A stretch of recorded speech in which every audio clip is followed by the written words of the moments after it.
Selamat pagi, Assalamualaikum warahmatullahi wabarakatuh. Bertemu kembali di kuliah daring Ekonomi Pangan dan Gizi. Pada pertemuan pada pagi hari ini kita akan belajar tentang ketahanan pangan kaitannya dengan gizi. Jadi ketahanan pangan ini berkaitan dengan kebijakan pemerintah dalam aspek ekonomi, sosial maupun politik. Jadi kenapa mahasiswa Prodi D3 Gizi harus menguasai pokok bahasan ini? Karena pokok bahasan ini merupakan landasan untuk merencanakan nanti ketika kalian membuat program pangan dan gizi di mata kuliah PPG ya. Dan juga dapat menganalisis bagaimanakah program pangan dan gizi terutama di masyarakat. Yang pertama adalah pengertian ketahanan pangan.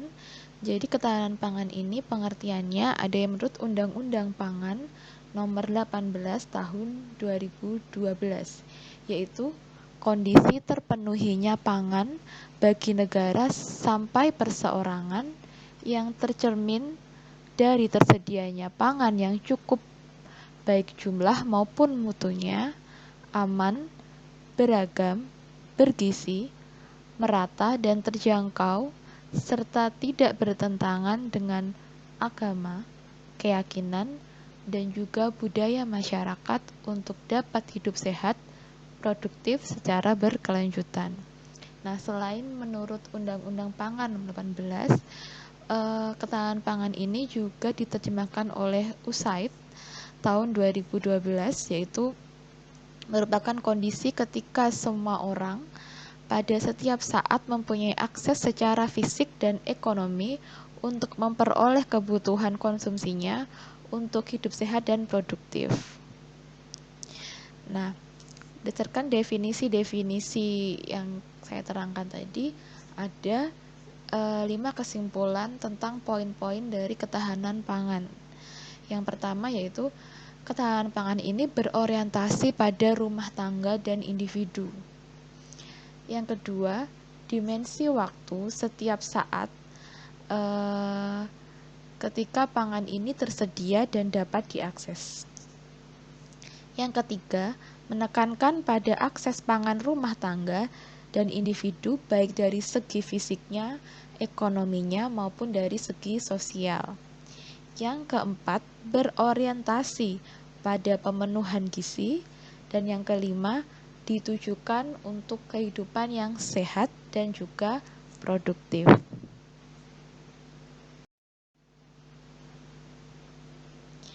Untuk subsistem ketahanan pangan tersendiri ada 5 subsistem ya. Tapi yang subsistem utamanya adalah ketersediaan, akses, dan juga penyerapan pangan. Sedangkan status gizi merupakan outcome dari ketahanan pangan.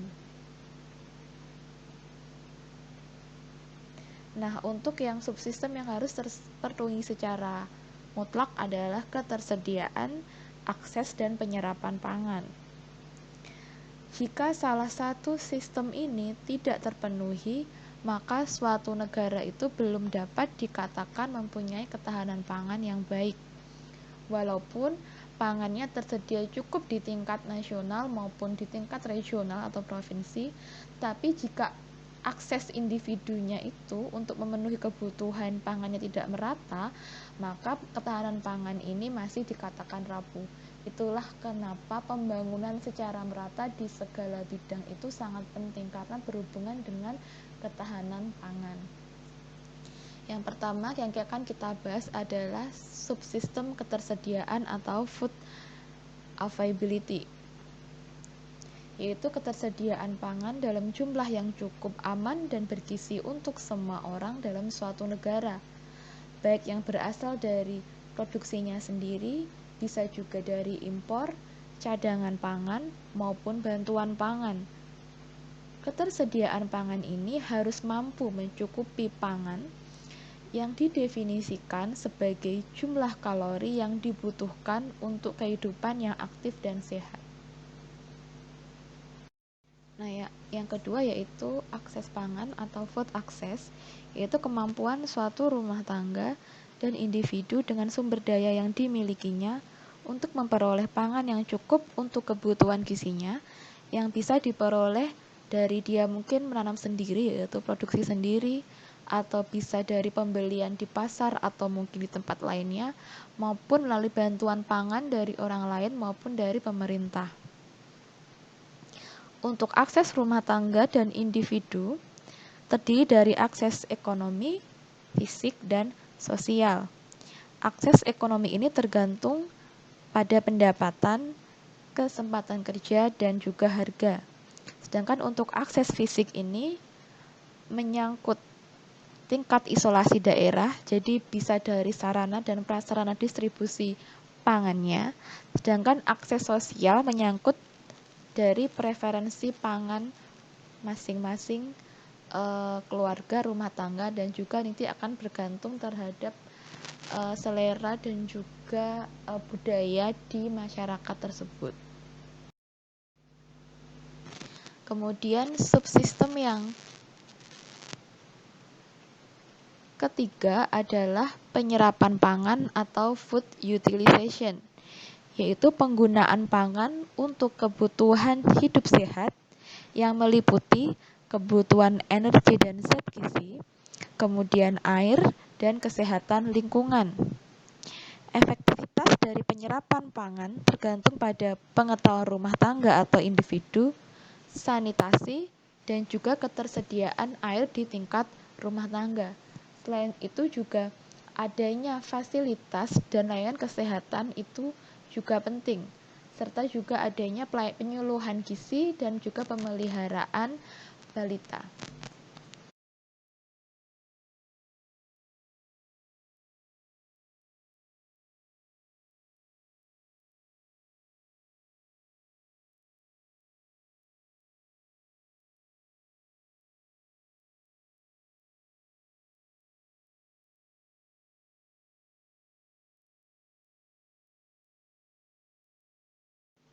Selanjutnya, subsistem ketahanan pangan yang keempat adalah stabilitas atau stability, merupakan dimensi waktu dari ketahanan pangan yang terbagi atas dua jenis, yaitu kerawanan pangan kronis atau chronic food insecurity dan kerawanan pangan sementara atau transitory food insecurity. Untuk kerawanan pangan kronis adalah ketidakmampuan untuk memperoleh kebutuhan pangan setiap saat.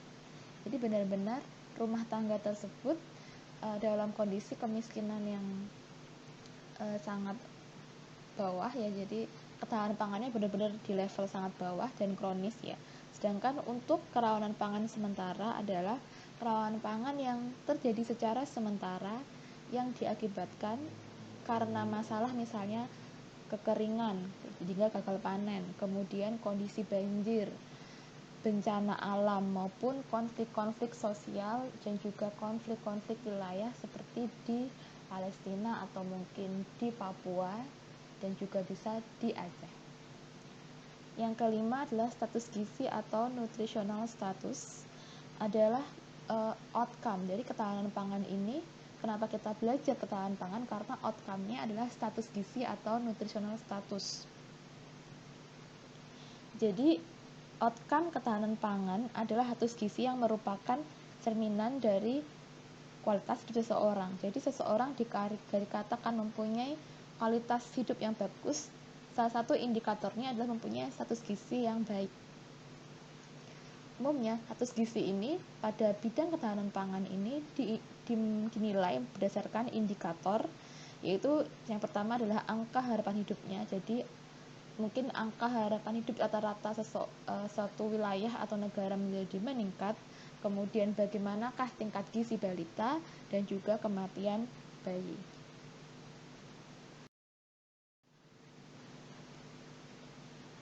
Sistem ketahanan pangan di Indonesia sendiri secara komprehensif ada 4 subsistem.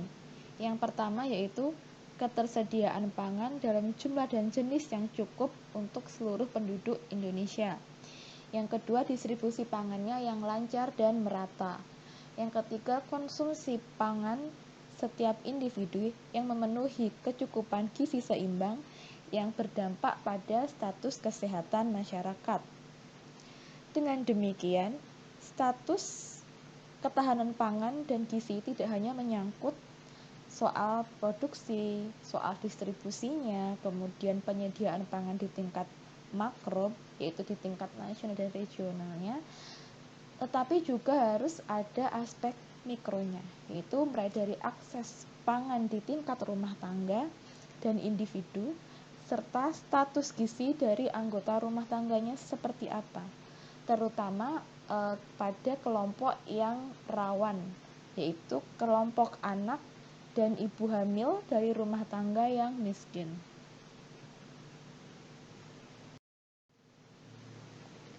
Untuk konsep ketahanan pangan yang sempit, konsep ketahanan pangan ini dua jenis, yaitu secara sempit dan luas. Jadi kalau yang sempit ini meninjau sistem ketahanan pangan dari aspek masukan, yaitu produksi dan penyediaan pangan. Jadi kita tahu kan di mana ketersediaan pangan yang melimpah secara nasional maupun global, yang melebihi kebutuhan pangan penduduk tidak menjamin bahwa seluruh penduduk satu negara tersebut itu bebas dari kelaparan dan gizi kurang selama akses untuk penyediaan pangannya tidak tersedia. Sedangkan konsep ketahanan pangan yang luas bertolak pada tujuan akhir dari ketahanan pangan, yaitu tingkat kesejahteraan manusia. Oleh karena itu, sasaran utama dari MGD, yaitu Millennium Development Goals, bukanlah tercapainya produksi atau penyediaan pangan, tetapi untuk menurunkan kemiskinan dan kelaparan sebagai indikator kesejahteraan masyarakat. Jadi MDGs ini merupakan pendekatan dampak ya, jadi bukan pada pendekatan masukan. Kemudian untuk yang tingkat internasional, yaitu PBB melalui UNDP, yaitu United Nations Development Program, yang berkompeten untuk memantau pelaksanaan Millennium Development Goals, telah menetapkan ada dua indikator ukuran kelaparan, yaitu jumlah konsumsi energi rata-rata anggota rumah tangga di bawah kebutuhan hidup sehat dan proporsi anak balita yang menderita gizi kurang. Oleh karena itu, analisis situasi ketahanan pangan harus dimulai dari evaluasi status gizi di masyarakat, diikuti dengan tingkat konsumsi, persediaan, dan produksi pangannya. Jadi yang paling penting adalah status gizinya dulu, kemudian lihat tingkat konsumsinya, baru kita lihat apakah memang persediaannya kurang dan bagaimanakah produksinya.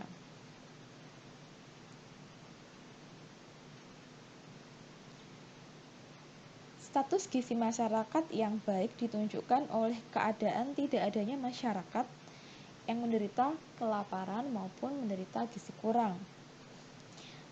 Keadaan ini secara tidak langsung menggambarkan akses pangan dan pelayanan secara sosial yang merata dan cukup baik di suatu negara.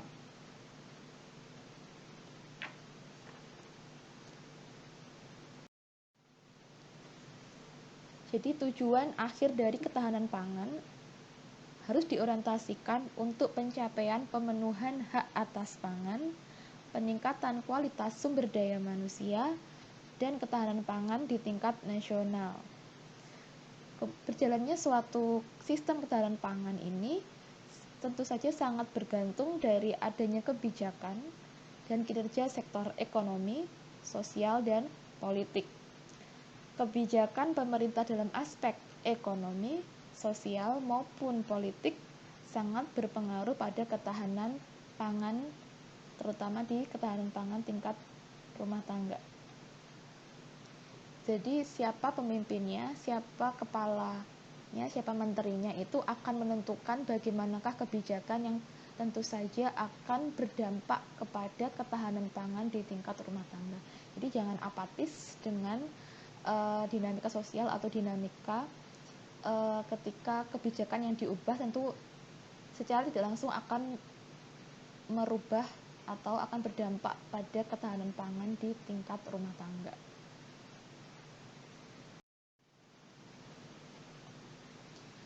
Terima sekian penjelasan pada pagi hari ini. Sampai jumpa di pertemuan selanjutnya.